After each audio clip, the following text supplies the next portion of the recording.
Namaste viewers, welcome to my channel Vedic Ancient Science. Today I'm going to predict for Cancer Ascendant as per Vedic Astrology for the month of October 2023. Before I proceed with the daily predictions, I would like to give some briefings about planetary positions that will occur in the month of October for Cancer Ascendant. Rahu and Jupiter, they are in your 10th house. Venus will be in your second house. Sun and Mercury in your third house. Mars and Ketu in your fourth house. And Saturn in your eighth house. Okay. Then after 18th of October, Sun, Mercury, Mars and Ketu will be in your fourth house. They all will be conjunct. How do we read conjunctions? The best method to read conjunctions is through Nadi astrology, because Nadi explains very well about the conjunctions. Parashara, I would not recommend, as per my personal experience. The best way to understand conjunction is through Nadi astrology. Okay, what all yogas they are forming, which planet is approaching which planet, and that's how you will know what's going on. I'm not going into details about the conjunctions, but I am supposed to give you the gist of the conjunction. Okay. Rahu and Jupiter in your 10th house. 10th house is your karma, your workplace. Okay, as per Nadi they say 10th house is your father's house, or 9th house is a father's house as per Parashara. And there is always conflict between 9th house and 10th house. What I think is, if 4th house is your mother, then 10th house should be your father, and 9th house is teaching from guru. Okay, teaching from, could be your father also, teachings from elderly person, or somebody who is knowledgeable. So it could be a father, it could be anybody you think as the person who is knowledgeable, and you get knowledge, a real knowledge from that person. That can be your guru. Okay, you may consider guru.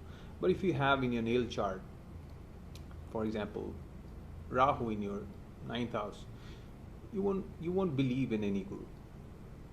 If you have Ketu in your 9th house, the same thing. You will not get guru. You will not find guru. You may try to search, but you will not find. Okay. Now, before I proceed with the further explanation, I want you to have your natal chart with you, Vedic natal chart. All right. It's not tropical. It should be Vedic natal chart. And if you do not have, you must know your ascendant sign, not your Rashi. It's your ascendant sign. It's your Lagna Lord, Lagna sign. Okay, if your Lagna is Cancer or Kark, in Hindi they say Kark. So if you have Kark or Cancer, then you can watch this video. So the prediction, what I will give you is generalized predictions. How does it work? For your ascendant, Saturn is in your 8th house. So Saturn is in your 8th house looking at your 10th house, and Jupiter is in your 10th house. How does it work? When Saturn and Jupiter aspects a certain house, a particular house, that house gets activated for triggering events. If you check your natal chart, and if you have any planets in your 10th house, or you must check your 10th house lord is sitting in which house, or what all planets are there in your 10th house, and it belongs to which all houses. That all houses will get activated. That all events can get activated. Okay, so most probably Saturn is looking at your 10th house, and Saturn is looking at your second house with the 7th aspect. I'm taking aspect as per Parashara, no, not as per Nadi. Nadi takes 159 aspects. Okay, so I am taking aspects as per Parashara: 3, 7, 10. Okay, so from the 7th aspect is looking at the 2nd house, from 3rd aspect is looking at the 4th, 10th house. Okay, and Jupiter is also looking at your 10th house and your 2nd house. So what does it mean? It means that your 10th house and your 2nd house, they are highly active. Also, Rahu is aspecting your 10th house and your 2nd house. So lots of ups and downs related to these houses, 2nd house and your 10th house. 2nd house is your food, okay, your family, your income, accumulation of wealth. No, I would not say income, but I would say accumulation of wealth. So these aspects of your life, they are getting affected, or some events getting triggered. But you must check your natal chart. If any promises are there in your 2nd house, if any promises are there in your 10th house, then absolutely these events will get triggered. At the end of the month of October 30th, Rahu will move its sign. Okay, Rahu will move towards the 9th house. It's in a 10th house, it will move towards 9th house. So after October, things will change.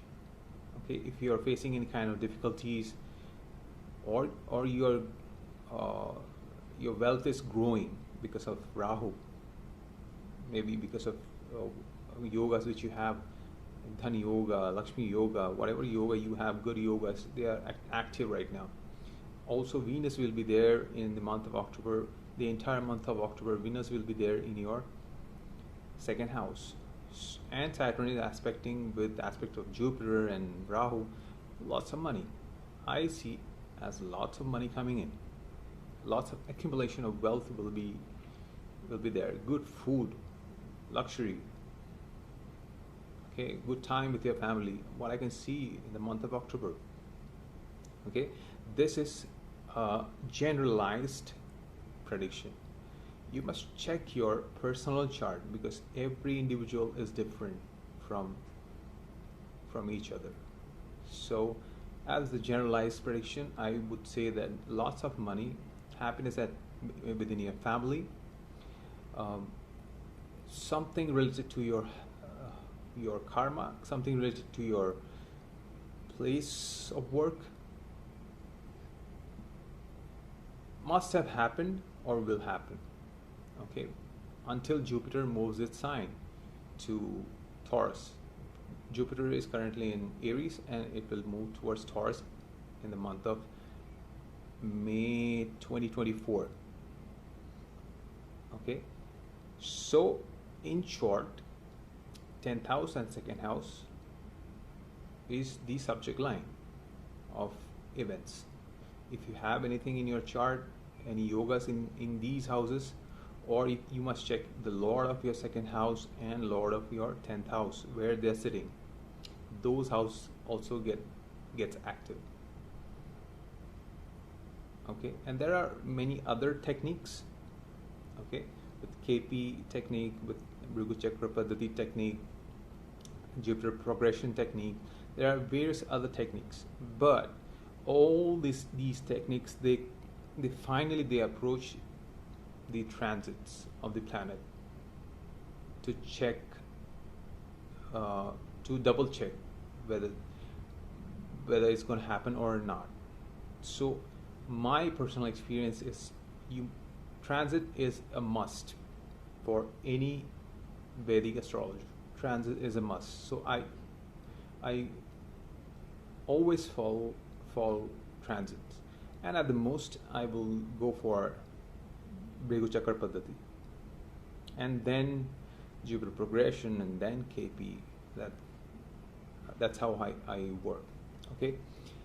Now, as I told you, Venus is in your 2nd house, and Sun and Mercury in your 3rd house. 3rd house is about your siblings, your courage, your hobbies, your your neighbors, your short-term travel, your relocation, all these aspects related to third house. So Sun and Mercury is in your third house. These the conjunction of Sun and Mercury is an auspicious conjunction. It's a Raj Yoga. Okay, it's a Buddhaditya Yoga. A lot of intelligence, a lot of courage, a lot of success. Okay, with related to your third house. Apart from Saturn, Jupiter, Rahu, Ketu, these major planets, which they move as they move slow, they are called major planets for event triggering. Okay, but you must check Sun also and Moon. Sun indicates your monthly events, and Moon indicates your daily events. So Sun and Mercury, they are together in this house. Depending upon your natal chart, if your second lord is in your third house or 10th lord is in your third house, then events can trigger as per your third house. Okay, that's how predictions work. That's how people say, yes, it happened with me, and some people say, no, it didn't happen with me. Because everybody, they have their own chart and unique chart. So you must have your natal chart checked with an Vedic astrologer, a good Vedic astrologer. Before getting into any consultation, you must check the capacity of the astrologer. Okay, I have seen big astrologers. I mean, it's all about I don't know. It's all about the mood of the astrologer. If they are into learn something new, looking at a chart, or they just want to earn money by consultation. It's all about your luck, whether you'll get a good astrologer to check your chart or not. So I'll move towards Mars and Ketu in your fourth house. Mars and Ketu is kind of fiery energy in your fourth house. Fourth house is your mind, your peace, your mother, your native place, your house.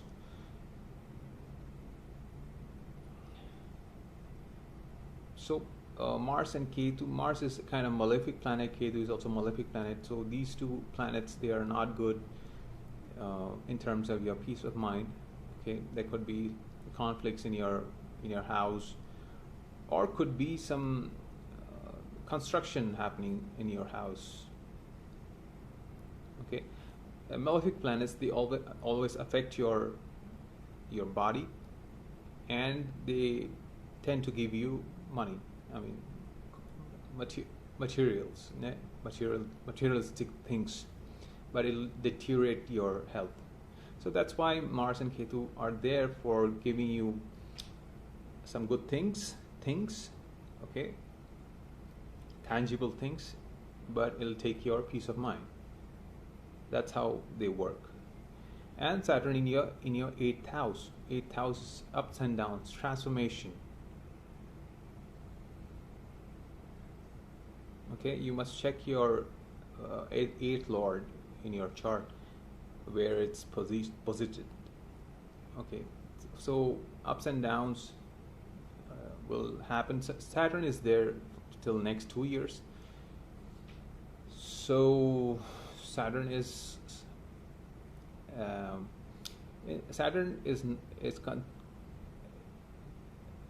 it can give you money. As I told you, it's looking at Venus in the 2nd house. So obviously some money can come in out of nowhere, because when I say ups and downs and inherited money, other people's money, it's 8th house. So money flow is there in the month of October. So be prepared. And then after 18th of October, Sun, Mercury, Mars and Ketu will join together in your 4th house. Lots of good yoga and bad yoga, but what I can see is a lot of fire, because Sun, Mars, Ketu, they are fiery planets, apart from Mercury. But the thing is, Mercury, it imitates other planets who is sitting with. So if all are fiery, he will become fiery. Your communication, Mercury is karka of communication. So you must check the lord of your 10th house and your second house. Okay, where they are posited. Like your 10th house lord is Mars, is posited in your, you must check in your natal chart where they are posited. Okay, and second lord is Sun. Sun and Mars. Just check in your natal chart and those houses will be active apart from 10th and 2nd. So this is about the planetary positions. Now I'm going to give you the dates, daily predictions, how it's going to be. And 99.99%, when I say you must be careful of these days, then you have to be careful. Because as per my experience, I've been giving consultation for Brazilians in Brazil for like 3 years, and India too. Then I've got like 5 years of experience giving consultation, and I've got feedback from them that bad days they always work, but good days it depends on what all yogas you have on your chart. But bad days they never fail. So you have to be careful when I say these days are bad days, and you have to be careful. Always in a month you will find 8 to 9 till 10 days are bad. When I say bad, it doesn't mean that it will harm you, but surely it will give you stress. Surely it will give you some kind of loss. Obviously you're paying bills and things like that. You're surviving, so you have to spend money. So it's a part of life, give and take, right? So from 1st till 3rd is good time at your workplace. There could be conflict happening at your workplace. Ups and downs can happen at your workplace, but it's actually good time to talk to your boss instead of getting into arguments. Try to resolve the problem. You may ask for appraisal, you may ask for salary hike. That should work. From 3rd till 7th, excellent time for gains. I would say 90% that there will be some gains happening from 3rd till 5th. From 5th till 7th is time to spend money. You will spend money. Maybe you will travel somewhere. Some kind of expense is there. Okay, but you must check your natal chart too. From 7th till 10th, 5th till 7th is time to be careful. Okay, just note down in your calendar. 5th till 7th, you have to be careful. 7th till 10th, it's time to spend with yourself. Time to give time for yourself. Okay, learn new things in your life. Try to rectify whatever errors you have committed in your life. 10 till 12th, again, good time for accumulation of wealth. Good time to spend with your family, a lovely environment, lovely food. You will enjoy this time, and you must enjoy this time. You should not miss this time. This time is also good time for love affairs. Excellent time for love affairs. So happiness is the word. 10 till 12. Also 12 till 15th, excellent time if you want to start something in your life. You will feel courageous. Okay, you will have good time with get together with your neighbors, your siblings.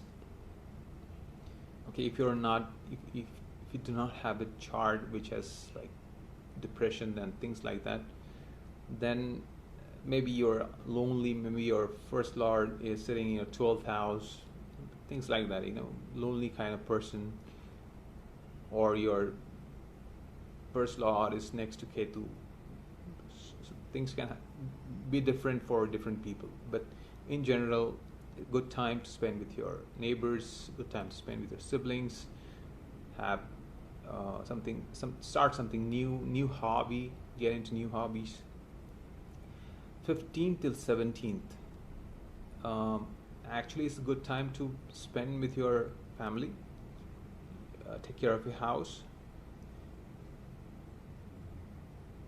Okay, maybe there could be some disconnection with your siblings, your brother, or if you're a woman, there could be some problem with your husband. So just take care of your family if you're married, especially women. 17th till 19th is also a good time to take care of family, especially your children and your loved ones. Good time for students. Maybe a student will achieve something during these days. From 19th till 22nd, again, be careful of conflicts, be careful of your health. Conflicts can happen at your workplace, so better be careful. Conflicts can happen with your boss, especially. 22nd till 24th,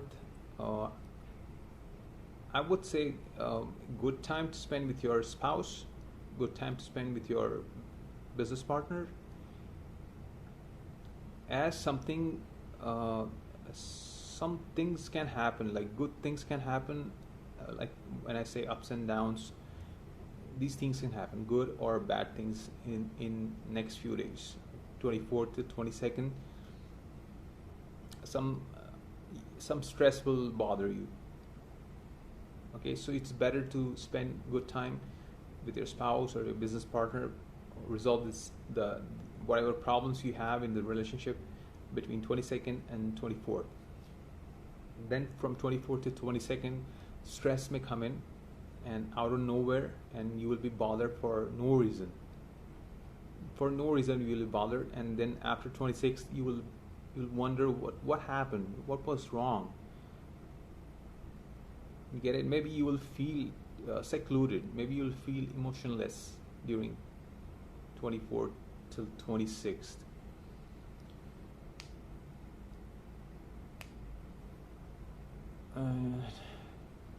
From 26th till 28th, I would say it's time to spend in traveling. If you want to travel somewhere, it's good time to visit your temples, churches, whatever religious places you want to. Maybe you want to spend time with your guru, maybe you want to spend time with your father during this time.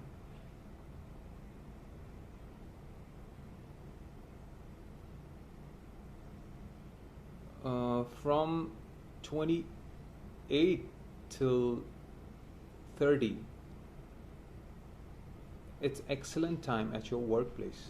Okay, excellent time at your workplace. Make sure that you do not get into conflicts with your colleagues. And why I'm telling you this, because there's a good chance that you will get promoted, or you will have the chance to get promoted. There is a great chance, because at the end of the month, October 30, Rahu will be moving to the next house, to the 9th house. So before any changes happen, okay, they are supposed to give you results. Okay, so some things can become good, before 30th of October. So take advantage of this time and try to improve your workplace environment.